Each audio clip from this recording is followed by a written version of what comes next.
करनाल के मीरा घाटी निवासी 82 वर्षीय होम्योपैथिक डॉक्टर हरकिशन जी की कहानी हर किसी को भावुक कर रही है। पिछले कई दशकों से वो लोगों का निस्वार्थ भाव से इलाज करते रहे, जरूरतमंदों से कभी फीस नहीं ली, लेकिन जब खुद उन्हें सहारे की जरूरत पड़ी तो वो बिल्कुल अकेले रह गए।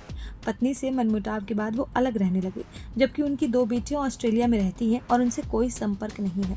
बताया जाता है कि घर बेचने को लेकर भी विवाद हुआ था, जिसके बाद डॉक्टर साहब मीरा घाटी स्थित पुराने घर में अकेले रहने लगे।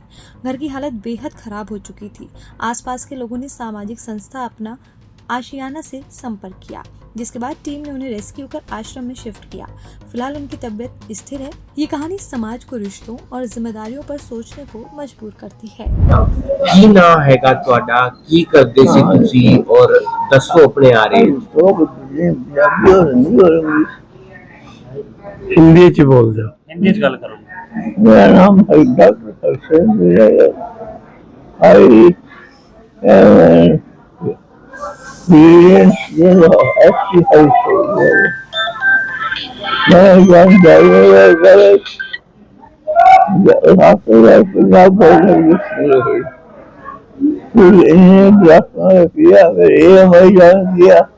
ब्याज से मैंने दिए।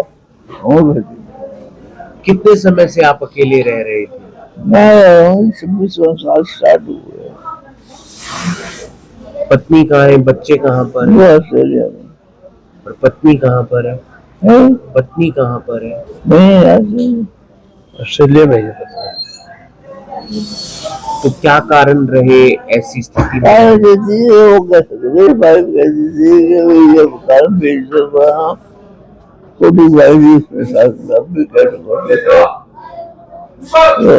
बात चलिए बहुत सवाल मिला रखती है। मैं पिछले डाला हूँ तो मैंने वो गाड़ी भेजा। मेरे पिताजी जो थे हॉकी एसोसिएशन के प्रेसिडेंट थे करनाल के। At that time Karnal district welding house वाले कर रहा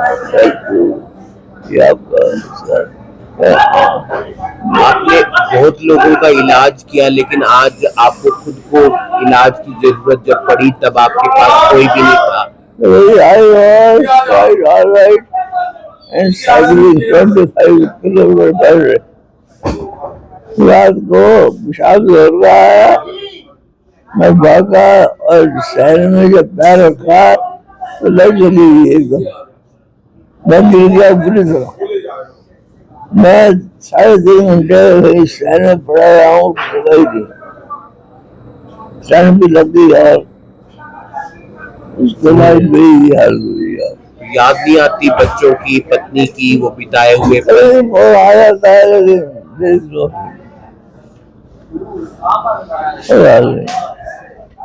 मैं तो सदा की सेवा करे राजी हूँ। 50 साल हो गया 3-4 को मिशन में रोज देख लेता हूँ। गुरुद्वारे रामगुड़ी गुरुद्वारे वो करने समंदर ऐसा क्या लगा। 25 साल इन संस्थाओं में। अगले बार मैं 26.5 साल इंचार्ज रामनाथ सभा में। आजकल मैं ही इंचार्ज हूँ। निर्मल धाम में मैं इंचार्ज हूँ। तो राम सभा 70 में मैं इंचार्ज हूँ। आप यहाँ रहना चाहते हैं, अपने घर जाना चाहते हैं? घर ही रहता हूँ। बच्चों ने कहानी इस कंडीशन के बाद फोन पे बात हो रही है उनसे? पास नहीं है। देश 2200 रुपया लगता है फोन की छोटे मोबाइल। ऑस्ट्रेलिया रहते हैं? ऑस्ट्रेलिया 2200 रुपये लगते हैं। किसी फोन पे फोन कर लेते हैं। 2 बेटियां हैं? Both are married. वालों का स्वागत करता हूँ। क्या कंडीशन है इनकी, कौन है ये, इनके बारे में बताएं थोड़ा बहुत। ये डॉक्टर हरकिशन जी होम्योपैथी के स्पेशलिस्ट डॉक्टर थे। किसी कारणवश इनका परिवार के अंदर डिस्प्यूट हो गया बच्चे ऑस्ट्रेलिया चले गए, पत्नी भी ऑस्ट्रेलिया चली गई। ये समाज सेवा में लग गए और इन्होंने बहुत से लोगों का फ्री इलाज किया और सदा सेवा भावी, हरमन प्यारे, हर दिल अजीज डॉक्टर साहब थे ये। इन्होंने विदेश जाना उचित नहीं समझा, यहाँ पर रहकर समाज सेवा को प्राथमिकता दी। क्या होम्योपैथी के डॉक्टर? हाँ जी। तो उस दिन आप लोगों को क्या पता चला? जैसे ये आस पड़ोस से खबर मिली कि अंदर डॉक्टर साहब बुरी कंडीशन के अंदर हैं, तो हमने जाकर देखा तो इनको हालात देखकर अपना चैनल के अंदर इनको लेकर आए, इनका इलाज शुरू करवाया और आज ये आपके सामने स्वस्थ हालत में कुर्सी पर बेटियों ने बैठे। कोई संपर्क नहीं किया? नहीं, उनकी पत्नी ने? नहीं कोई संपर्क नहीं किया। प्रार्थना करेंगे अगर वो इस न्यूज को देख रहे हैं तो एक बार आकर अपने पिताजी से मिल लें और इनकी आवाज सुने और इनको देख जाएं। बाकी कितनी बेटियां हैं? दो, दोनों मैरिड हैं? ये तो पता नहीं, चले गए थे, दो शादीशुदा? कोई पता नहीं है। आपका शुभ नाम? मेरा नाम चरणजीत बाली। डॉक्टर साहब हैं, पिछले 40 से 50 सालों से लगातार गुरुद्वारे संस्थाओं में लगातार फ्री की दवाइयां बांटते हैं। तो इनकी बेटियां हैं जो दोनों हैं वो ऑस्ट्रेलिया के अंदर हैं, जो मिसिज हैं वो भी ऑस्ट्रेलिया के अंदर हैं और इनकी हालात दिन प्रतिदिन खराब होती गई। तो पड़ोस से हमें फ़ोन आता है कि अपना ऐसे जगह एक बाबा जी पड़े हैं, तो हमने जाके देखा तो ये डॉक्टर साहब थे और उनके घर में कई लाखों के हिसाब से होम्योपैथिक की किताबें पड़ी हुई हैं जिसमें ये पढ़ते होते थे और उसके बाद उनको पढ़ने के बाद वो दवाइयाँ देते होते थे। तो हम गए, इनका देखा तो ये खस्ता हालात में पड़े होते थे, जिसके अंदर लैट्रिन भी और बाथरूम भी बीच में किया हुआ था। तो हमने वहाँ से इनको लाया और अच्छे से नहलाया धुलाया, इनको मेडिसिन दी।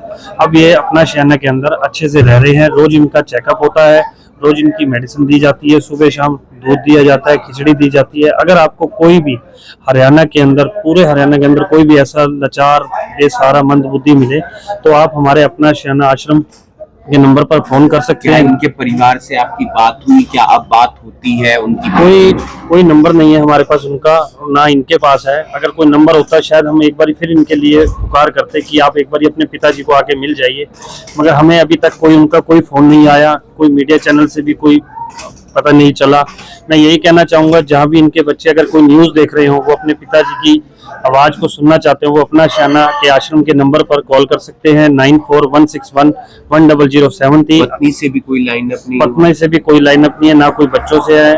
हमने बहुत ट्राई की आस पड़ोस में कि इनके बच्चों का नंबर मिल जाए तो कोई नंबर नहीं मिला। क्या बताया इन्होंने? बताया क्या कि मतलब क्यों अकेले रह रहे हैं? ये अकेले रह रहे हैं कि जो मेरी वाइफ थी उससे थोड़ा डिस्प्यूट रहा और दोनों बच्चे मेरे वेल सेटल हैं। जो 2 बेटी हैं वो ऑस्ट्रेलिया के अंदर हैं, मिसिस के साथ थोड़ा बहुत इनका डिस्प्यूट चल रहा है। बाकी इनको पता अंदर की क्या बात है, हर घर में हर की परेशानियां होती हैं। तो ये कितने सालों से अकेले? कितने सालों, 50 सालों से मेरे हिसाब से ये अकेले ही रह रहे हैं, पता नहीं 26 सालों से। तो ये बता रहे हैं 26 सालों से मैं अकेला रह रहा हूँ। मैं यही कहना चाहूंगा आपके मीडियम से, मीडिया के द्वारा भी इनके परिवार का जल्द से जल्द पता चल सके ताकि वो अपने पापा को एक बार ही आके मिल जाएं, क्योंकि इनकी जो हालात है वो ठीक नहीं है, क्योंकि उम्र भी 85 से 90 साल की उम्र हो चुकी है। तो मैं यही कहना चाहूंगा, 82 की उम्र बता रहे हैं ये अपनी। तो मैं यही कहना चाहूंगा कि जल्द से जल्द इनके परिवार का पता चल सके ताकि अपने पापा को आके बेटियां मिल सके। तो कई लोगों को ठीक किया इन्होंने होम्योपैथी? इन्होंने हजारों लोगों को, मेरे से हजारों तो मैं कम कह रहा हूँ, लाखों लोगों को दवाइयां दी हैं। हमारे करनाल के अंदर कोई भी ऐसी संस्था नहीं है जहाँ इनकी पहचान ना हो, कोई गुरुद्वारा ना हो, कोई सामाजिक संस्था ना हो, हर जगह इनकी मुंह से पहचान है। ये डॉक्टर साहब हैं, ये फ्री में दवाइयां देते थे, ये नमज पढ़ के दवाइयां दे देते थे फ्री के अंदर। इनके पास एक कोई मंत्र था, ये हार्ट पे रखते थे और बता देते थे कि तेरा बीपी है या पल्स है। ये ऐसे सज्जन आदमी है। तो मैं ऐसे सज्जन आदमी का तहे दिल से धन्यवाद करना चाहूंगा कि उन्होंने हमने सेवा का मौका दिया अपना शहना की टीम को, जिसके साथ हमारे राजकुमार जी हमको सबको सिखाते हैं, हमारे चरणजीत बाली जी। तबीयत अब ठीक है इनकी। बाकी अब डॉक्टर बुलाया हुआ है, जैसे रोज चेकअप होता है लगातार जो भी मेडिसिन होती है वो दी जाती है।